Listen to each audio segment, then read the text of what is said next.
So to give you an example, they did go to Chicago online. I mentioned that in a few shows back that I was meant to be going to Chicago. I didn't get to go, which I'm still really annoyed about. You didn't get to go to Chicago. I know. The irony was not lost on me, nor was it lost on the conference organisers who, after I'd sent them the email making that joke, it occurred to me the other 40 speakers had probably done exactly the same thing.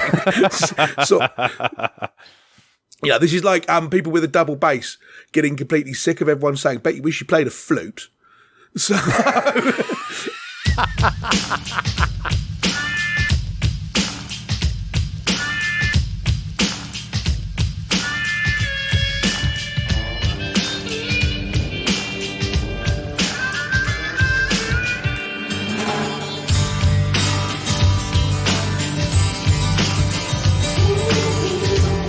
This is Bad Voltage, Season 3, Episode 8. Hello, chaps. How are you today? Hello. Oh, living the dream. Well, kind of. Doing well. How are you? Boiling, but I think everyone is at the moment. Quite hot. It is very hot, actually, yes. Jeremy, didn't you say it was like 100 degrees or something? Yeah, it was 96 or 97 when I looked. That's... in Buffalo. Which, yeah, for New York State is quite... outrageously hot. Yes. At that point, that's body temperature. That means you literally can't cool down. You can't expel heat to the environment.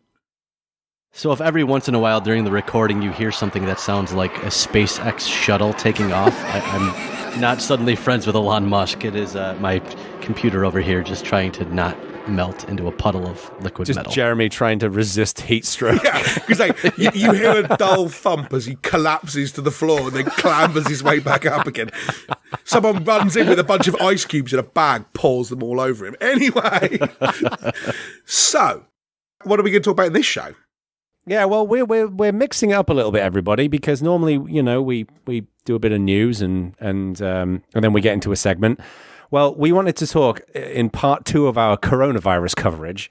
We're going to talk about what is the future of the world going to look like? What is tech going to influence after this whole pandemic thing is over? We're going to get into the impact of a vaccine a bit, but we're really going to talk about remote working and content and virtual events and conferences and all of that kind of good stuff. And we knew this was going to be a big one, so we decided to devote the whole show to it. So if you're not interested in that subject, then you might as well turn this off right now.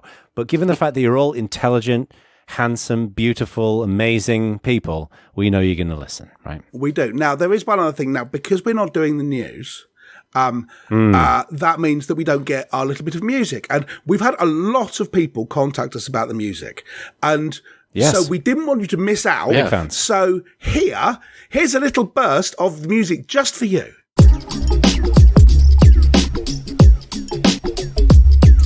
Now, in the last show, we talked about coronavirus, which is obviously impacting, pretty much everybody at this point. And we talked about the role of tech while going through a pandemic. But in this show, we wanted to dig into what is going to be the role of tech and essentially the future state post-pandemic, right? So a year or two, we don't want to get into when this pandemic is going to be over. It will be over at some point, hopefully. But whenever it gets to that point, what is it going to look like? And we thought it'd be interesting to kind of get into that. And we thought we'd talk about conferences and remote work and other bits and pieces. So, this is obviously ripe for discussion. Be sure to go to the Bad Voltage Slack channel and pop in your thoughts. But why don't we start with, well, first of all, we should talk about the vaccine, right? Because I think the vaccine is going to have a significant impact on a lot of things, right? Because vaccines historically have taken a long time to develop, but I don't think we've ever seen a case in the world where the scientific community has been so unified around finding a vaccine. Certainly, I've never seen anything like this before. Maybe there is something like this. But a vaccine may happen early next year, like some people are saying, or it may happen a year from now. And then there's the question around who's going to be comfortable taking the vaccine. Because I've heard some quite reasonable people saying, I don't want to be first in line.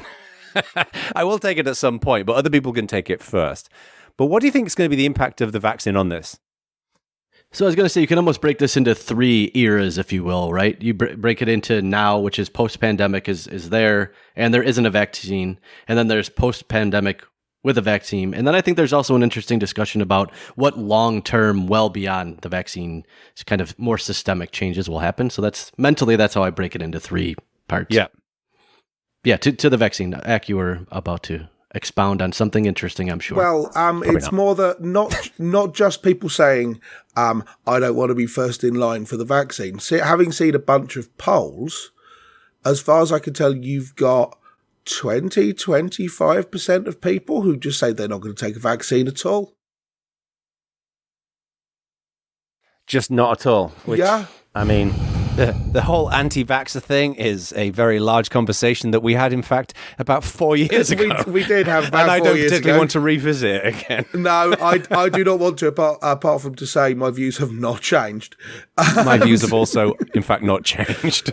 But, I mean, yeah, this is really quite disturbing.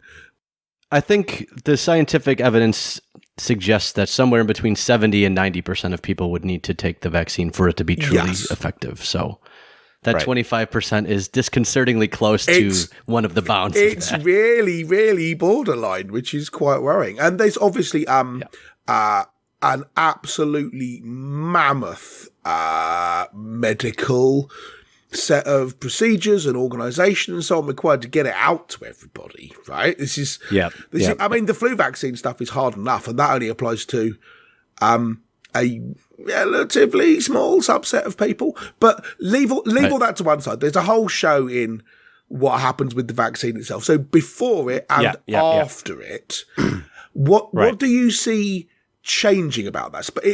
Specifically for the technological world, let's say, rather than shopping. Well, let's talk about conferences, right? Okay. Because I think conferences are obviously, as we record this, in mid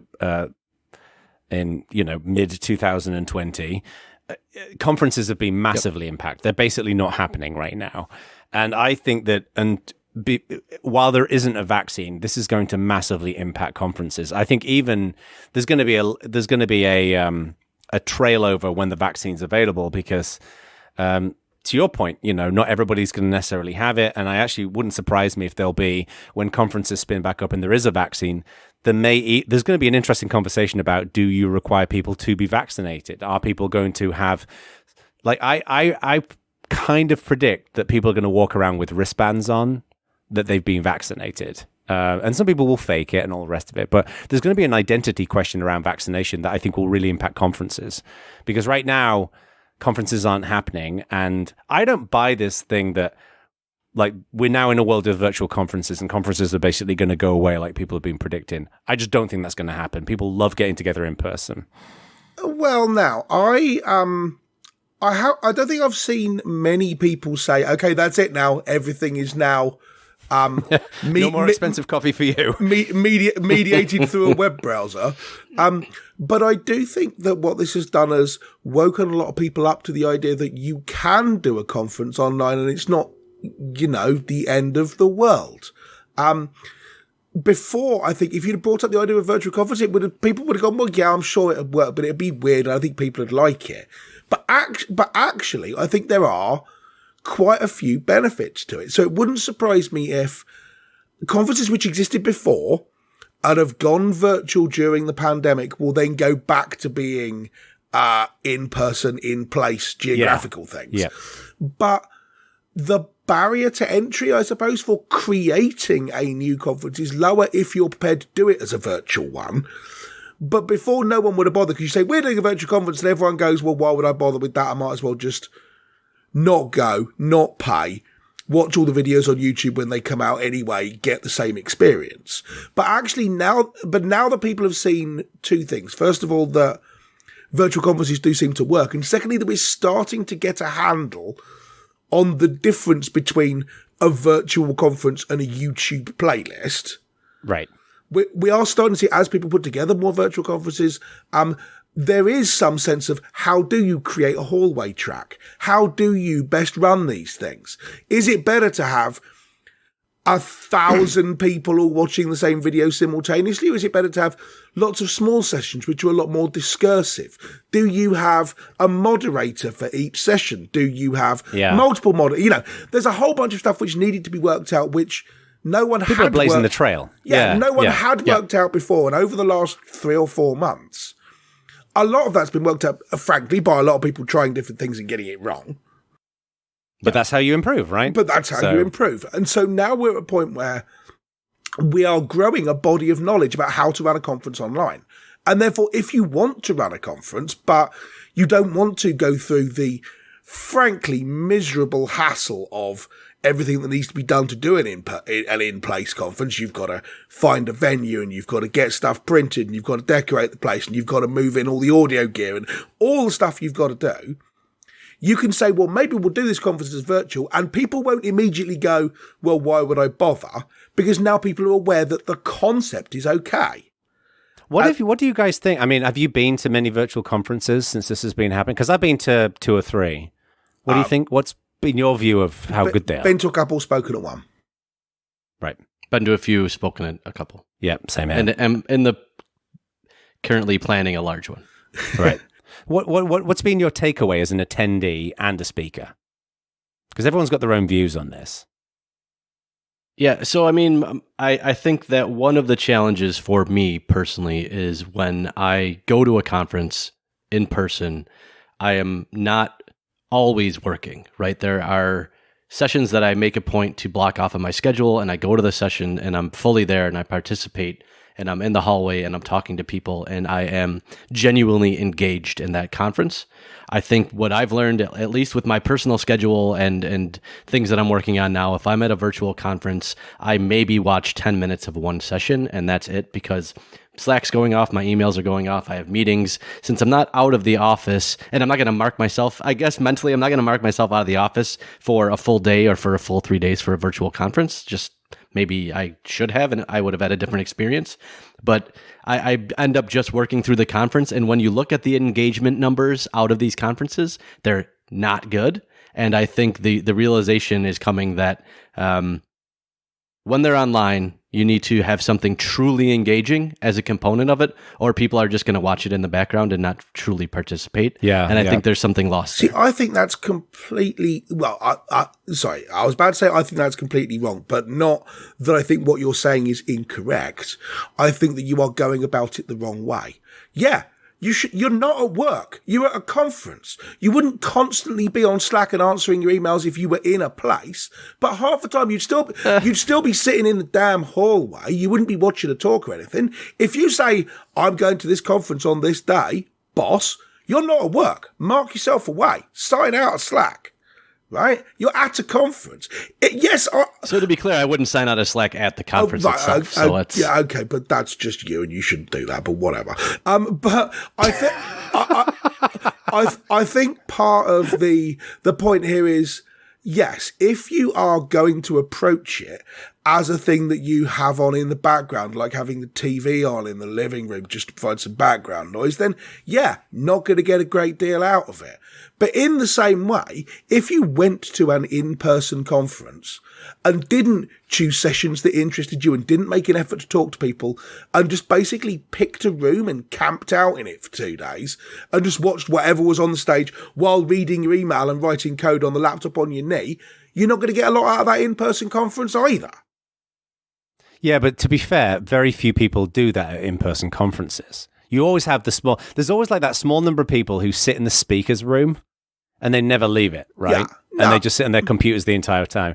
And I think the part of the challenge here is, I get what Jeremy's saying. I get what you're saying, Ak, as well. To me, the challenge here is, it's less about whether you're at work or not. It's more about, does the conference have the ability to capture and keep your attention? Because the problem I've got is that, look, I run my own business. I can take as much time off as I want to if I'm at a conference. It's not like I have to convince a boss and all the rest of it like many people have to do. The problem I've got is that every virtual conference I've been to so far just hasn't captured my attention. There's been great content, there's been great speakers, but in my mind, I've thought, I'd rather be doing something else at this point. And that other thing may be watching another YouTube video, or it might be doing some work, or it might be going and hanging out with a family. It's the capturing of the attention, I think, is the biggest challenge that conferences face online. I understand what you're saying. I'm just loath to blame conferences for not being engaging enough when people are basically determined to not engage in the first place. If you've got it's their responsibility. I disagree with you. It is the responsibility of the content deliverer or creator to capture the audience's attention. The audience shouldn't be expected to do them a solid. It's the other way around, right? I shouldn't be expected to watch a 3-hour boring movie because I should give them my attention. The movie should be interesting enough to capture my attention. Shouldn't that be the way it works? I would agree with you if this was a thing on a plane where you had no choice but to pay attention to it. But no one runs a conference and makes you go. You've chosen to go to this. Yeah, and by choosing to go to the conference, when I go to an in-person conference, I'm not committing to going to a session every hour of the day. No. Where do I spend most of my time? In the hallway track. In the hallway track. And I think it's perfectly reasonable to spend your time in the hallway track at a virtual conference as well. This is what I'm saying about we as an industry are starting to get the hang of how you do that. So to give you an example, they did go to Chicago online. I mentioned that in a few shows back that I was meant to be going to Chicago. I didn't get to go, which I'm still really annoyed about. You didn't get to go to Chicago. I know. The irony was not lost on me, nor was it lost on the conference organisers who, after I'd sent them the email making that joke, it occurred to me the other 40 speakers had probably done exactly the same thing. So, this is like people with a double bass getting completely sick of everyone saying, "Bet you wish you played a flute." So, and nobody ever thinks, I wonder if everyone else makes that joke as well. But anyway, one of the things that they did was, they had a ton of speakers, a ton of audience and a certain number of speakers, and they maybe do the session 3 times. I think some of it might have been, track shuffling and one talk opposite another and so on. But I think most of the goal behind it, as far as I can tell, was to have a smaller audience for each iteration of it, so that you can engage more with that audience. Instead of doing the talk virtually in front of 400 people, you do it 3 times in front of 50. And then you've got the chat going and so on. So there is much more. Did you record it once and play it 3 times? Or did you... So you recorded it once, they played it 3 times, and you had to be there 3 times for Q&A, or you were there for the EMEA Q&A? I was there for Q&A for each one. And the talks were only 20 minutes long. So I didn't mind sitting and watching it. Although watching yourself perform a talk 3 times means that by the first one you're thinking, that wasn't a bad point I made there. And by the last one you're like, oh man, I hate the fact that I missed that bit out and that's horrible. And I wish I'd fixed the fonts on that. And where I went, oh yeah, I can't be bothered to fix the fonts. Now I wish I'd been bothered and all that. But anyway, I get that. Yeah. The point is that, one way to improve the speaker to audience dynamic virtually is to make the virtual room smaller, so people feel encouraged to speak up, to have a moderator in there all the time who, what you're trying to do is to some extent surface the back channel a bit. Obviously, I agree with you. The back channel where people bitch about the speaker is still going to be the back channel because they explicitly don't want it seen. But if you're trying to improve the feeling of a virtual conference, the way to do it is not just to get 1,000 people and send them a YouTube playlist and then go, that's our virtual conference, that'll be $600. That's obviously rubbish and it's not engaging. I agree with you. Well, that's one of the reasons why I think what's going to happen with virtual events is that they will increasingly become more like unconferences. Because going to an unconference in a virtual setting, let's say it's on Zoom and Zoom have added the breakout rooms and all the rest of it, that's interesting. Like there's this little group of marketing people that I've been invited into recently, and I experienced Zoom breakouts for the first time about 2 or 3 weeks ago. And normally it's like presentations, right? So you sit there for an hour and you watch these presentations. And then they did this like 10 minutes breakout. And for the hour of presentations, I was doing what Jeremy was doing. I was kind of paying attention. I was doing other stuff while it was going on. But when they broke out into the breakout groups, I had to pay attention, right? Because I was part of a breakout group now. And it was actually really interesting talking to this, to your point, Ak, like 7 or 8 people, like a small group of people. So I think what's going to happen is we're going to go away from as much of the typical like shitload of presentations and actually go to more discussions. And then how do you take the outcome of those discussions and share them with other people? Kind of like community leadership summit style stuff, but like in an online setting. I think that's going to be really cool. A small curated group of people hyper interested in a hyper specific topic is something that I think online platforms in general will enable and are genuinely interesting. Right? Yeah, exactly. Yeah. But this bunch of webinars, I'm not convinced by it personally. There are a couple of other things that play into that. And one of them is that the presentation quality, the production quality doesn't necessarily need to be as high, because we've now all seen on the actual television news getting, informed comment from experts, all of whom are sitting there in their dressing gown in front of a slightly collapsing bookcase and slightly yellowing wallpaper in their own living room. But don't you think that's fine because we're in a pandemic? I don't know that when, let's say there's a vaccine and then X date from now, everything is back to normal-ish. Do you think that will still be the norm?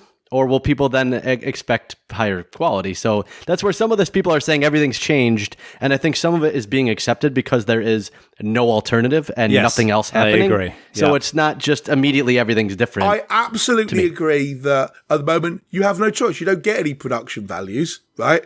When, even if you look at, I don't know, pick a show, Last Week Tonight, say, right, which goes long on production values normally, but at the moment it's John Oliver in a white void talking into a camera, and if you're lucky, he's had a shave, right? It's, and I agree with you that a lot of this is forced because you have no opportunity, you have no alternative. And I think it will gradually trend back up, but I think the trend line for that will lag quite a long way behind normality returning, because now people have seen it and realised that it's not terrible. If you'd put on, take any show that's on television now, and if you'd put that on a year ago, people would have gone, but that's rubbish. They haven't even bothered like doing the setup or anything. Now, I think people have, at least to some extent, learned that actually that doesn't matter that much. Yeah, but it's always been not terrible. Right? There's always been the ability to have like content. But people content are afraid can always to do trump it. Production. Yeah, right. I agree with you. People have been afraid to do that, and I think quite a few people have been turned off from the idea of recording videos or producing content or giving talks online or whatever, precisely because they think, but I'll look a bit rubbish sat here in my second bedroom with the shelves covered in stuff, whereas you've got other people who seem to be in some semi-professional recording studio, and I can't match up to that. But now people actually don't seem to mind that much. When you're looking at, as the Secretary of State is very clearly saying they're recording in his garage or something, right? How big a deal is it if you're doing the same? What's interesting to me is that TV and movie people throughout the pandemic have seemed to have just said sod it to production values, right? And it's just, someone talking into Zoom with like their laptop microphone. Like you see this on news networks. But what's interesting to me is that the amateurs, the amateur YouTubers have got incredibly high production values. Like if you look at a typical YouTuber today, they've got these incredibly complicated like setups and cameras and lighting and all kinds of stuff. It's like Reverso world. But that's actually a nice segue to... I was going to say that's a nice segue to something I wanted to talk about, which is, do you think, and you can break it down into those two of the eras after this one, I guess, do you think people will desire that more authentic content that is maybe a little bit more original and genuine, I guess, for lack of a better word, but is definitely lower production quality? Or do you think people are going to that pendulum will swing back to people wanting Hollywood blockbuster $100 million productions? Oh, you see, a part of what I think is interesting is what Jono just mentioned about YouTube creators, who quite often, hang on one second, I'll do that. Amateur, but attempting to make money, be professional YouTube creators, I've often got quite complicated professional level lighting setups and camera setups and sound setups and so on. So the question becomes, where is the authenticity? Is authenticity being a a one-man band, a one-person operation who's bought a semi-decent camera and a ring light that goes around it and 2 floods from the sides and a decent microphone? Or is authenticity being Patrick Stewart sitting on his sofa and not giving a shit about production quality? So I don't actually know what authentic is anymore. Well, I think that when you're famous and everybody knows you, you can compromise on the production quality because people are going to give you that pass. Like Patrick Stewart could sit on the bog filming it on a Nokia 3210 and it will be fine. Okay? Because it's Patrick Stewart. But it took production quality for him to get where he was. As far as I can tell, not only could he do this, I think it's literally what he's been doing for the last couple of months. I haven't seen his thing. But I think for a YouTuber who's like breaking into this, and it's for a lot of YouTubers, it's a bit of a race to the bottom, I think. So, they do have to amp up the production values. I think what's going to happen in my mind is I think there's a large majority of people in the world that don't necessarily talk about this, but they hate 2 things about the world as it stands today. Not all. Obviously, there's other things. I think the one thing is they hate politics, which we're not going to get into, and they hate derivative blockbuster movies with tons of CGI. And I think what's going to be interesting about this is I think we're going to see actually more of a spotlight on independent creators doing interesting things. And I think it's going to increase the audience's appetite for maybe some of that stuff beyond just Marvel Universe, Cinematic Universe type stuff. I'd hope so, because I fall into that group. I don't want any more superhero movies. I feel like you might be imputing your own feelings to... Maybe I am. To the populace. On the grounds that, for a world which apparently hates what you describe as derivative CGI-filled superhero movies, that world does appear to have spent $3 billion watching Avengers Endgame, which was quite good. Yeah. So that is true, but I think part of that is that's all people are getting, right? In a world where you only get to listen to Beyonce, you don't have the great opportunity of listening to Overkill, okay? That is flagrant snobbery, Jonathan Bacon. I'm not going to deny it actually is, okay? It really is, but you know what it is? It's also right. No, it's not. It's probably not right. Well, no, I mean, we are currently in a world. We are currently in a world where you can get more, in quotes, amateur content than you ever wanted to before. There are a zillion podcasts in the world. There are a zillion YouTube podcasters and a zillion YouTube content creators, and almost all of them are not PewDiePie or Markiplier or whatever. Or I'm naming famous people I've heard of, and there aren't that many. Last time I looked at the list of the top 10 YouTubers, I didn't know who any of them were. It was really worrying. No, I don't know any of them either. But I think Jeremy's question is interesting. I mean, what do you think, Jeremy? Where do you see, first of all, where is authenticity in your opinion? And secondly, do people want it? So, I mean, I don't know if it's going to just come down to authenticity, but I think to expanding on what both of you said and broadening it out beyond our 3 opinions, I think there's going to be more room for both, honestly. I think some people do want that Avengers Endgame massive production, and there's going to be a hunger for it again because it's going to be, I think, a little gap because nothing's being filmed now.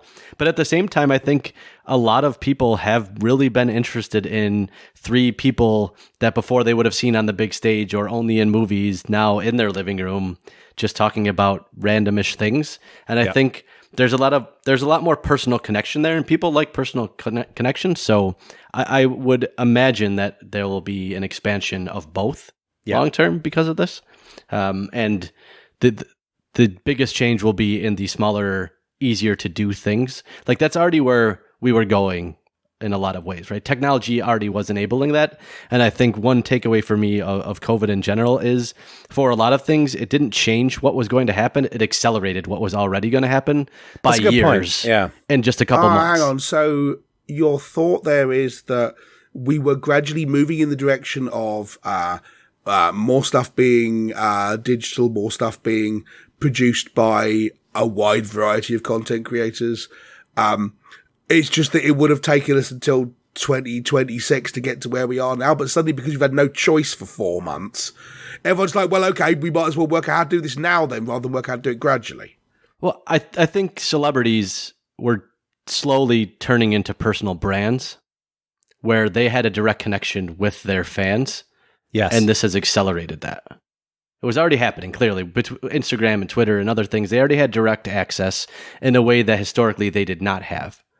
Right? There was a gatekeeper between them and their fans, and it was whatever distribution channel they had. What I think is interesting about that, I mean, I kind of agree with you, but I think it only works for certain types of celebrities.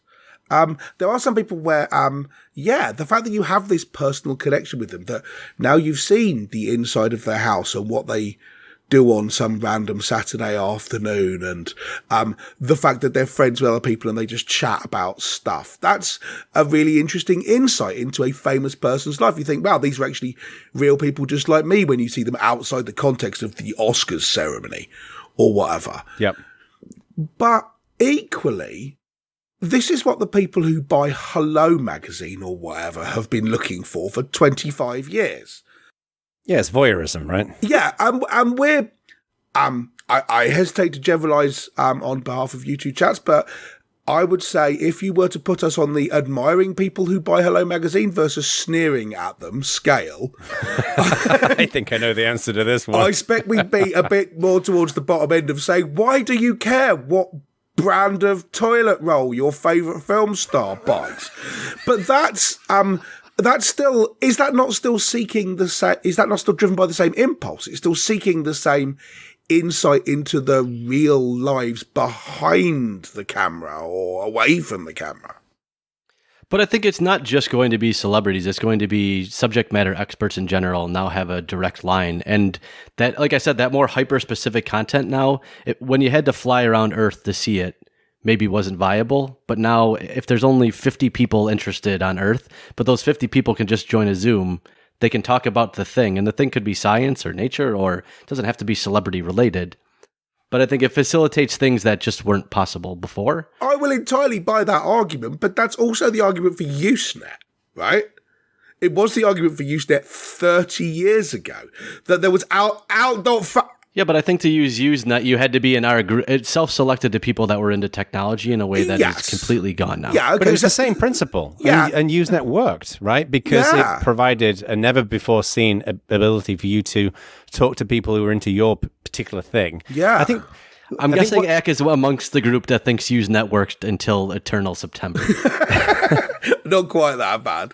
But I think the thing is, as well as with content especially, is... I do think we're seeing a trend, and coronavirus accelerated it, but it was already happening, where people like simple things that are done really well. And I think a good example of that is Jerry Seinfeld's Comedians in Cars Getting Coffee. The premise of it's really simple, right? It's just him talking to someone about comedy. But when you watch it, it is so beautifully edited and created, and the music's really good, and you've got... frankly, coffee porn, like slow motion footage of like coffee dripping out of a machine.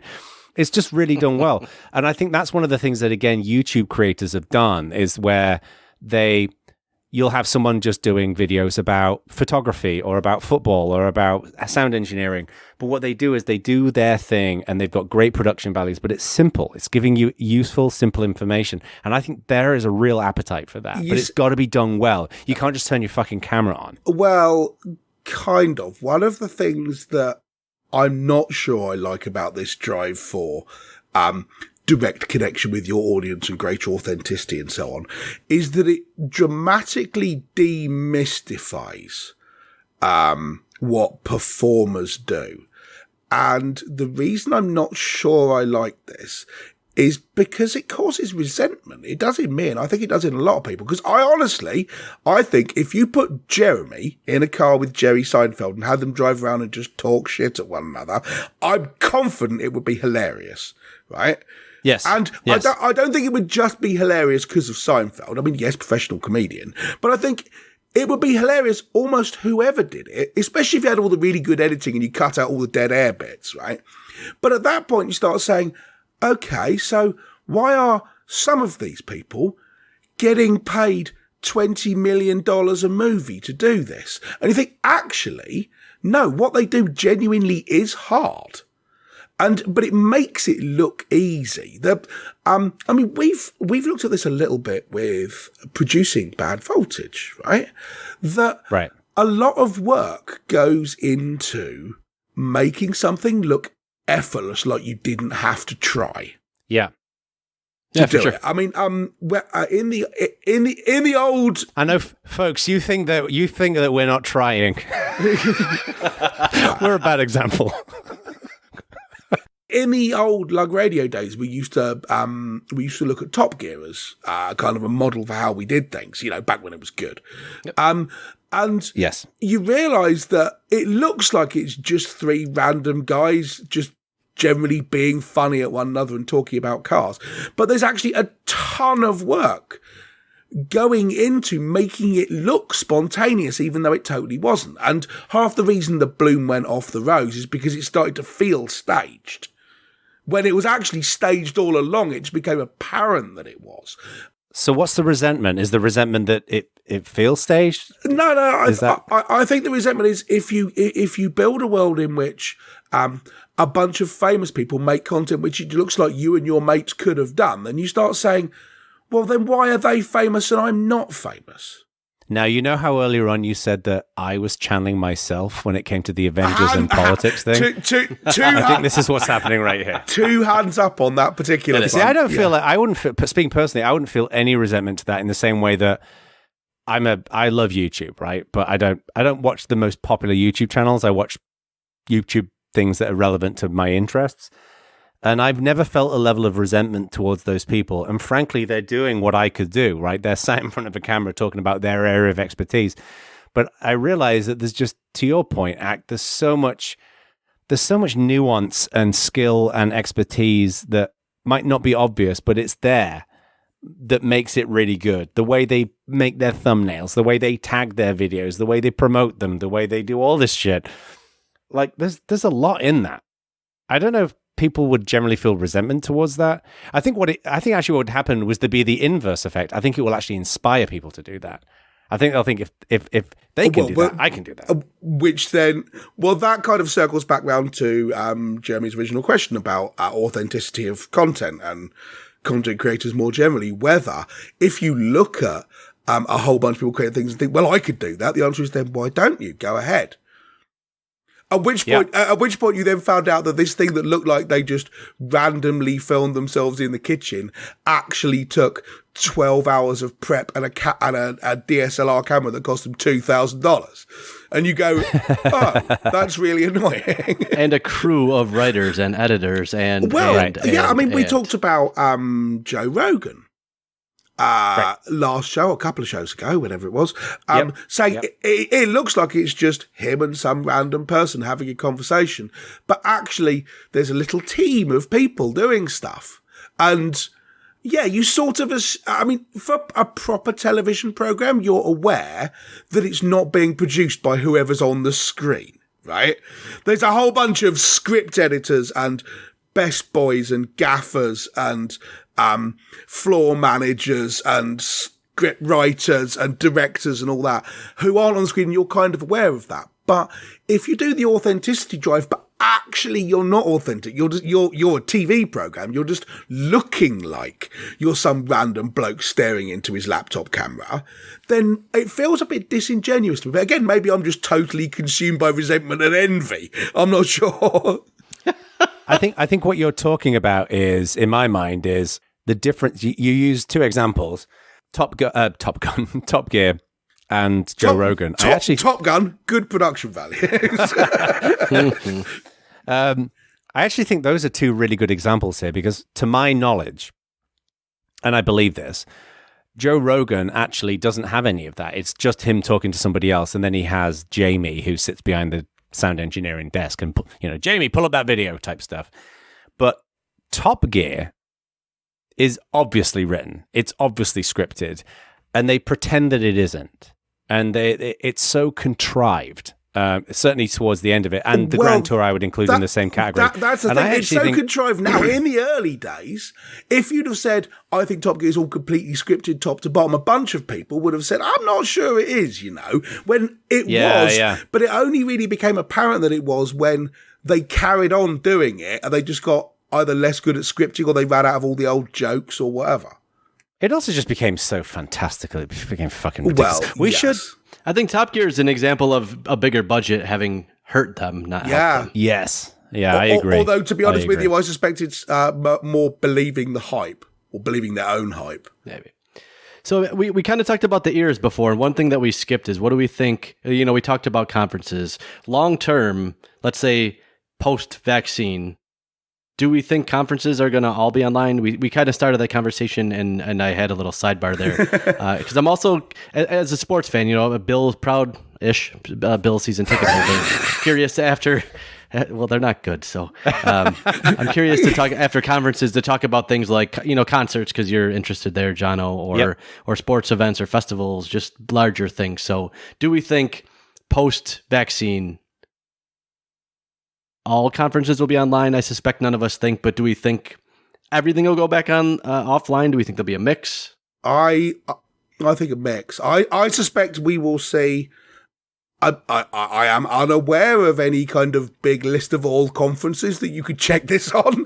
But if this thing were to exist, I would have said that in 2019, less than 1% of conferences were virtual.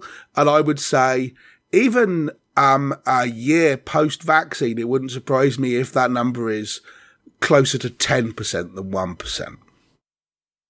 Oh, so you think things are predominantly going to go back to the way they were before, conference-wise? I think people are going to want to do actual conferences in actual places, and a year post-vaccine, I think most conferences which are being run will be back to being real world things.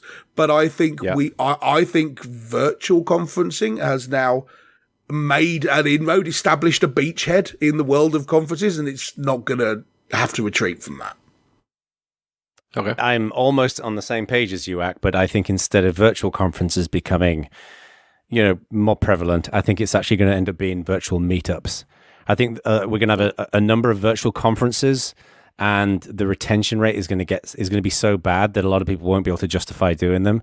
And what we'll end up actually seeing is 2 to 3 hour, like really compressed sessions, more like a meetup, going somewhere for an evening, is what it will be. Long webinars, but there'll be a mixture of breakout rooms and discussion and, content. I think that'd be good because I think people will have an appetite for that, but not sticking around a conference for the entire day. So, what do you think, Jeremy? So I think I'm somewhere in between you two in that I think my prediction is that you're going to see a couple of different things. I think a bunch of especially larger, hyper large conferences, I think will start to go away. I think they were already trending in that direction. So the over 100,000 people conferences seem unlikely to return. I don't think they were financially viable before anyway, and this will just accelerate that. For other things, to take KubeCon as an example of something that I think will go back to in person, I think there will always, moving forward, there'll be some kind of online component to it, which is almost like a tiered ticket, where in-person ticket gets you this, and you can also attend some sessions and some of the things remotely. Will be a thing moving forward. I also think, kind of to your point, Jono, but a little bit different, because I think part of why people like meetups is they can talk to their local communities. Yes. And they can see what other people around them are doing. So I wouldn't necessarily, I guess I associate meetups with local. I think you will see a bunch of very topic specific things that maybe go on a quarterly cadence because, now KubeCon is a giant thing and you can talk about everything Kubernetes related. But if you're going to do a quarterly small thing, you could have one just about customize. You could have one just about a very specific piece of the ecosystem. And you get together once or twice a year as the giant ecosystem, but those small niches within it could get together online easily. And because you don't need the density online is obviously going to be different than density in person, I think it will enable you to talk about those more niche things in a more compelling way. So I think you'll see almost a blended environment. That's an interesting concept. If you got you can narrow the focus of the thing. I mean, and it's not necessarily if you narrow the community. If you look at something from the open source world, look at something like Destination Linux, right?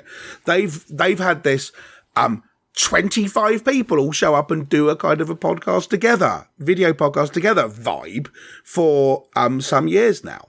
And it's, it's obviously quite niche because it's a specifically open source thing, but it's more niche now because it's the sort of people who want to join into that kind of environment, but it seems to work quite well. And maybe that's a similar kind of vibe. So you can either be narrow, so the pitch here is that you be narrow focused, but there are a whole bunch of different things you can narrowly focus on, whether that's topic or community or people or whatever. Yeah. Interesting. I think so. Why don't we talk about remote working? Yeah. So the second half of the discussion, we've mentioned remote working a bit in the past, and how it has changed over the last few months as an awful lot of people have been working remotely. And at least some people, me included, have been saying for years, remote work's a perfectly fine idea. Why don't more companies allow it? It's really frustrating that they say, yeah, we're building a company based on the internet, technology that allows anyone anywhere to be connected. In order to join our great company, move to San Francisco. And, there is a certain irony in Slack not having been remote. I know. It's a certain irony. It's irony enough that you get anemia from it. It's but being slightly bigger picture here.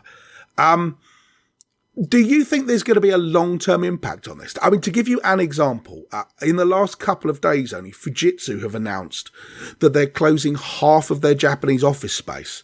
So they can have 80,000 workers working from home on a basically permanent basis. Now, Japan hasn't been in lockdown. So some of them have been in the office. It's not like here where literally everyone's been working from home already and they've just formalised it. This is a decision they've made. But do you think we're going to see companies be more remote friendly? Or is everyone going to go, no, you have to come back to the office now, just as soon as they can? I would point out as a caveat to this that saying we're remote friendly, but you still have to live in the same city as the company is not remote friendly. So I was going to say, I definitely think you'll see a trend, especially in places like the Valley and in New York City, where commutes are a little bit bonkers, to say the least. Having work from home a couple days a week be a thing that is more prevalent than it was. If you're talking about true remote, I think there will be some move to more remote friendly. This is such a long, nuanced topic that it's like there's so many aspects to it. But I think, one thing that Sid from GitHub is big on is you're either a completely distributed company and 100% remote, or you're not good at remote. And there's a little something to that. I think you can be good at remote and have offices. Two things about that. The first one is Sid is at GitLab, not GitHub. What did I? Oh, sorry. I did mean GitLab. Oof.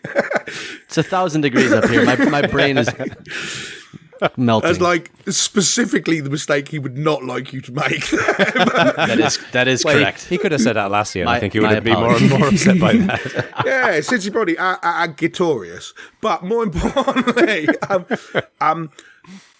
in my experience, certainly working at Canonical, for whom engineering is 100% distributed, and working with companies remotely and so on.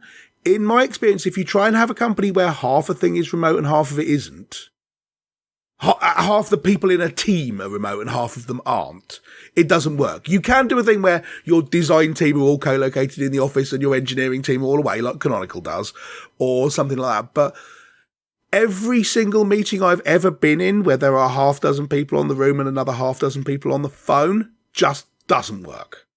I think you make a good point, because it's like comparing remote working companies that are all remote, like GitLab, to ones that are partially remote.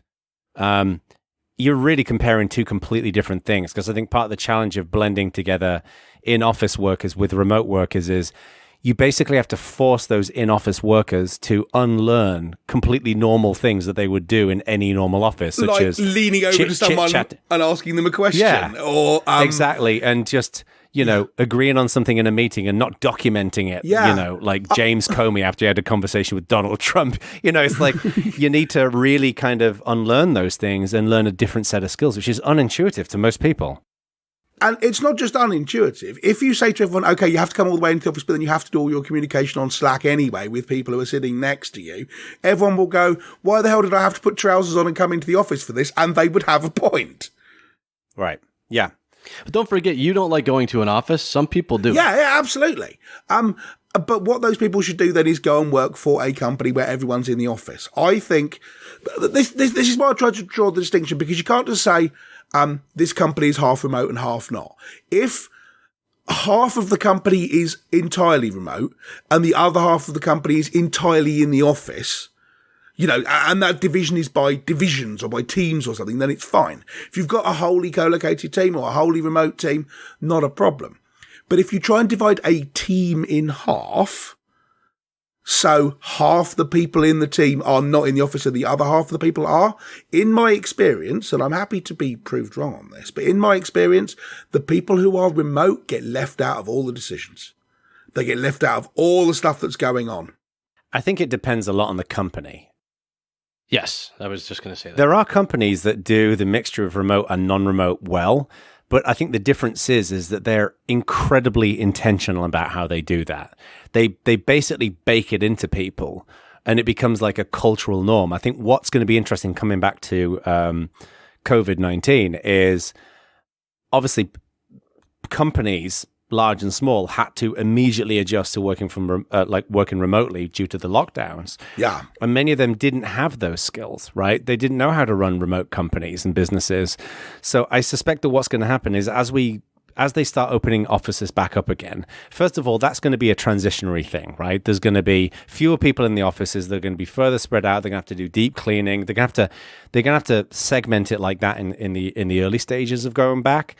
But I think what's going to happen is they're going to basically have to start developing those skills. And I think in some, like if you're a small tech startup, then you're well set up for doing that. But if you're a large business that's had an entrenched culture of people working in offices, that's really hard. I mean, there was a lot of companies already like Google, a good example. Google are not good for remote work, which is astonishing to me, given the fact that they build products that are designed for remote work. Yes. But they were of the view like, no, we get more out of our staff from having them in the office, right? And they make certain exceptions.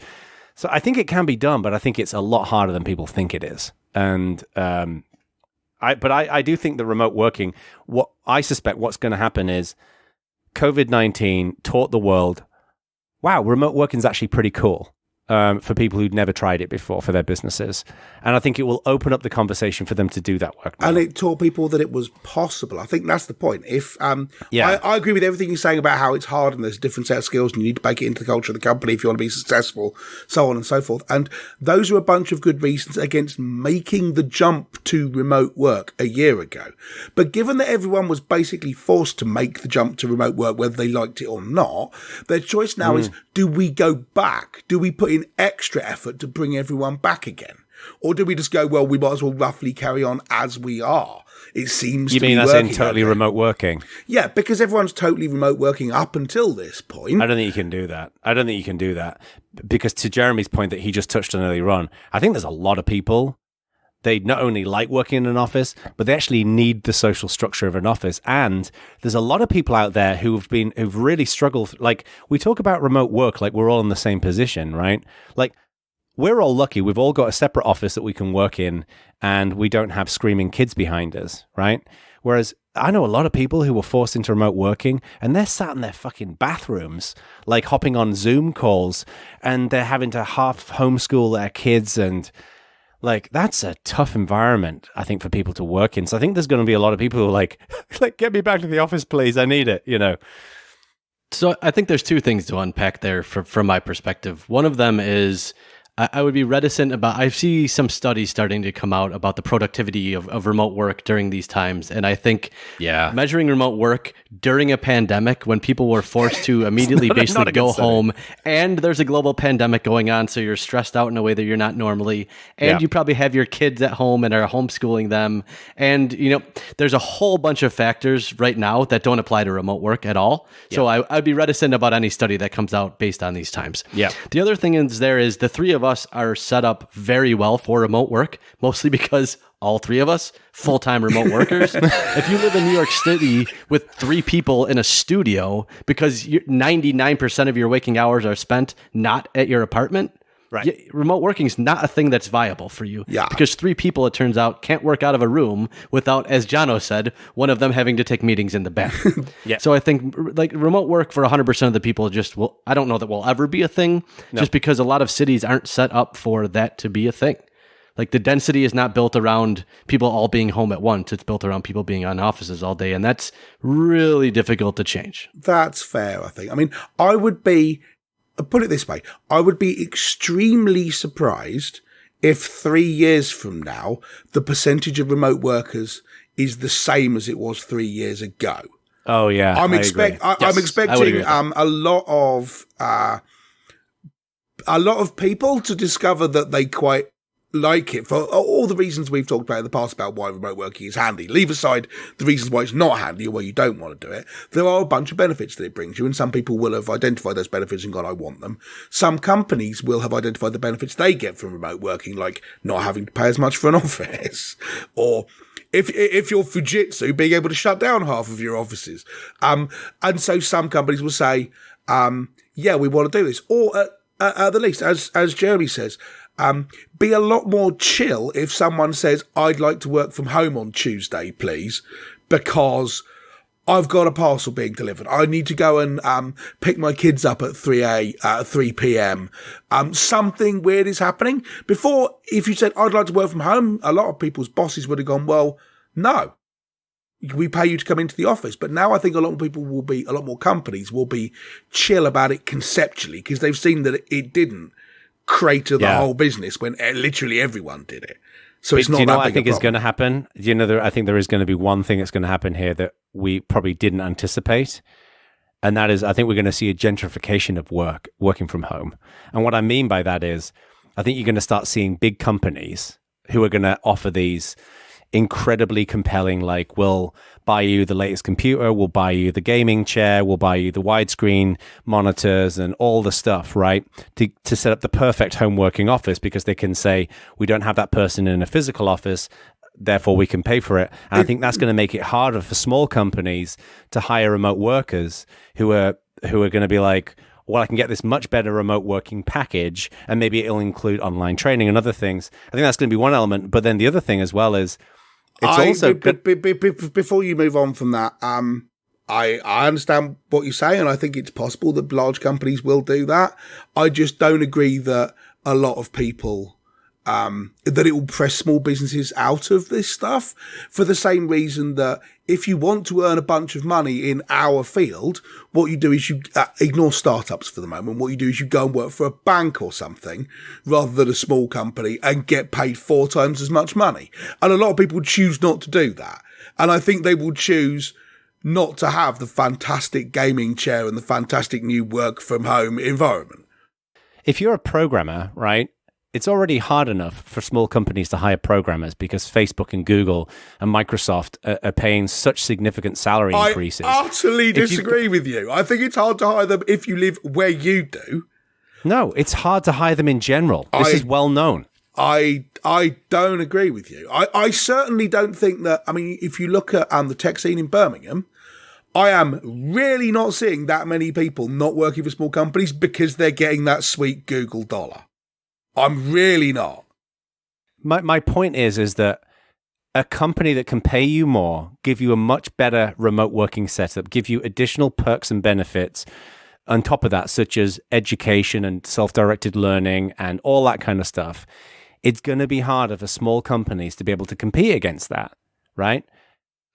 I mean, I think it's to Ax's point. I think what you're competing on from a recruiting perspective there isn't just the setup you can offer. It's if you're working at a small company, it tends to attract people who want to have an impact and feel like their work is different than at a 100,000 person company. So recruiting is very difficult, and I don't know that specific thing is going to move the needle personally. But I would argue that for a lot of this, I think a lot of people don't see. I think they see banks in the big behemoth company, but I don't think a lot of people see Facebook and Google and Microsoft and GitHub and places like that as a small company. I think because invariably they're working in smaller isolated teams, so it's almost like being in a startup in a big firm. But anyway, this is a whole separate conversation. It is. We're running low on time. Is there anything we want to cover before we wrap up? Because this is a behemoth. Spoke about behemoth. I was going to say segment. So much to unpack here that I'm trying to think if there is a specific aspect I think is important to cover and yet won't be a 45-minute conversation. No, I mean, what I'm interested in is people's thoughts on this, not surprisingly. We've now done 2 shows on coronavirus on the bounce, so we promise we're not going to do another one next time. Yeah, don't worry. We are not. But it's a huge topic, and honestly, a pretty impactful topic as well. So yes. We wanted to take the time to drill into this, but we're really interested in what you listening to this think. Do you think that we're going to see a fundamental step change in the way online events work, or in the way that television works, or in the way that working works? And what form do you think that's going to take? Do you think it's going to gradually ease back to normal? Are we imagining that 2025 will look roughly like 2015?